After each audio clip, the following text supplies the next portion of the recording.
I'm Miles, and today we're here at StudioFabricana, and we're going to be talking about rotary cutting equipment. So the basic piece of equipment is the rotary cutter. We'll be talking about the rulers and mats as well. It's a great innovative cutter for using multiple layers of fabric and for very quick cutting and very accurate cutting. It's a great tool for quilters or people who are into other types of sewing as well. It's not just limited to quilting. I know for myself, when I started quilting a number of years ago, all I had was a nice pair of scissors, a ruler, and some chalk and a template. It took me forever to cut out all the pieces I needed for my queen size quilt. So I just want to stress, this is really great equipment to have. It could save you a lot of time.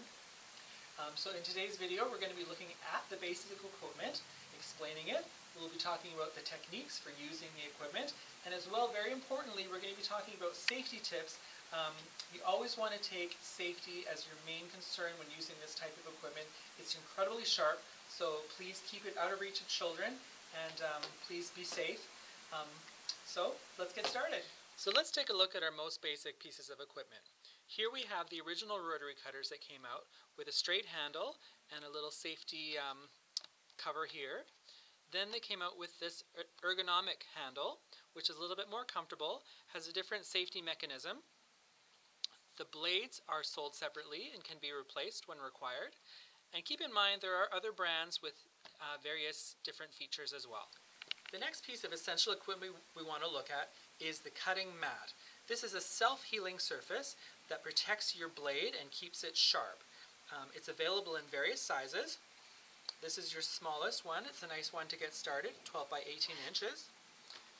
There is a medium mat for when you're maybe moving into larger projects. That's 18 by 24 inches. The most convenient one that'll give you the biggest cutting surface is the 24 by 36 inch. You definitely need this essential piece of equipment.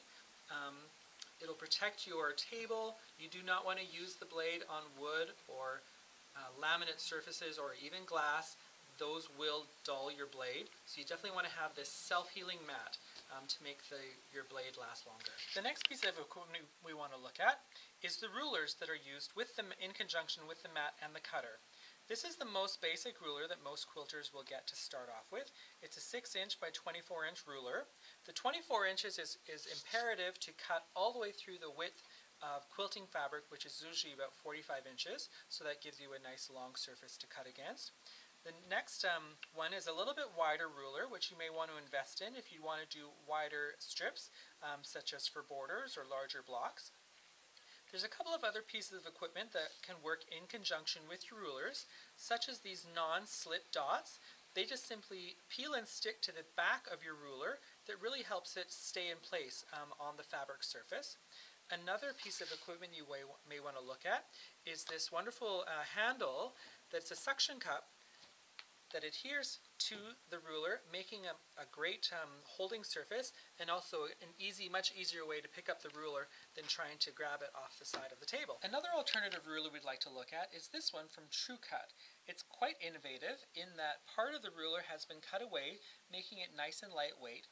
The other really important innovation is the lip along the edge of the ruler, which works in conjunction specifically with the TrueCut cutter, where the cutter runs right along that lip edge, keeping your blade nice and tight to the edge of the ruler.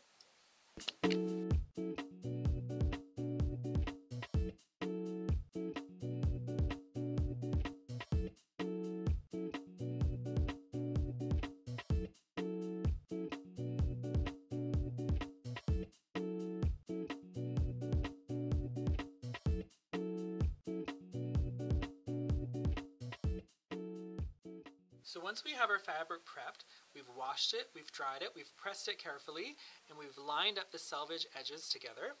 We're going to line up the folded edge of our fabric along one of the crosswise lines of our mat. We're going to line up our ruler along one of the lengthwise lines of the mat. And we're going to carefully take our rotary cutter, start from one end, and carefully moving our hand down the ruler and applying a little bit of pressure, we're going to square off that edge.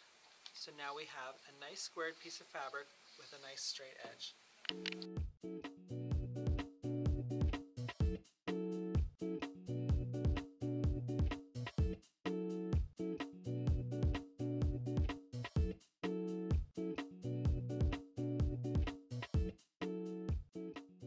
So now that we have our nice straight edge that we've squared off, we're going to keep our fabric lined up along one of the crosswise lines, but now we're going to be using our ruler as a measuring device. So it's actually the ruler that we use as a guide in cutting a strip of fabric. For instance, if we want to cut a 2-inch strip of fabric, we're going to use the 2-inch line on our ruler to line up with the cut edge of our fabric. Once that's lined up, we're going to start at one end, applying a little bit of pressure and running our blade nicely along the ruler. Again, move your hand down the ruler to apply a little bit of pressure, move it down a little bit more until you're finished your cut, and you'll note now we have a perfect 2-inch wide strip.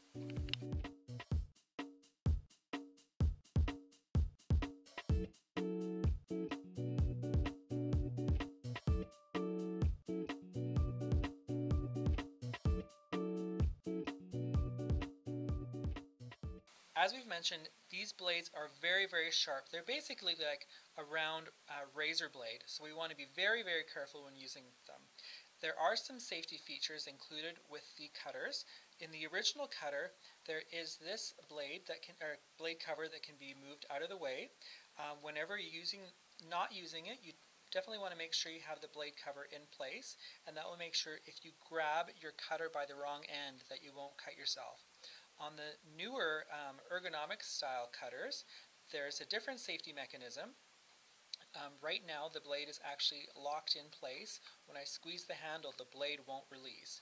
When I push this red button, that releases the safety mechanism, so when I squeeze the handle, the blade will be exposed. The nice thing is, when I release the handle, the blade goes out of reach, so if I accidentally grab my cutter from the wrong end, even if I haven't locked the safety, the blade is still safely out of the way.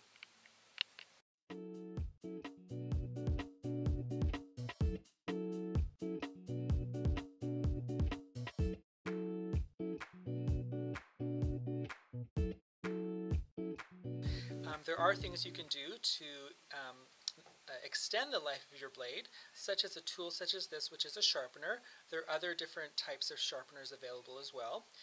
Another thing you can do to maintain the sharpness of your blade is really only use it for the fabrics it was intended.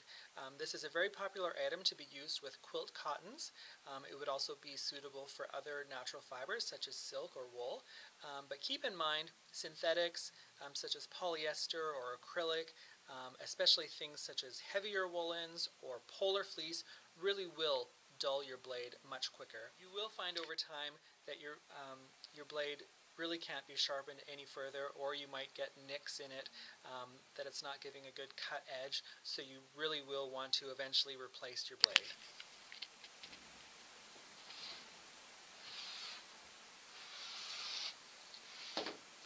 There we go, another very successful, very fast and accurate cut. I hope from today's video you can see how important this equipment is, and you'll give it a try yourself.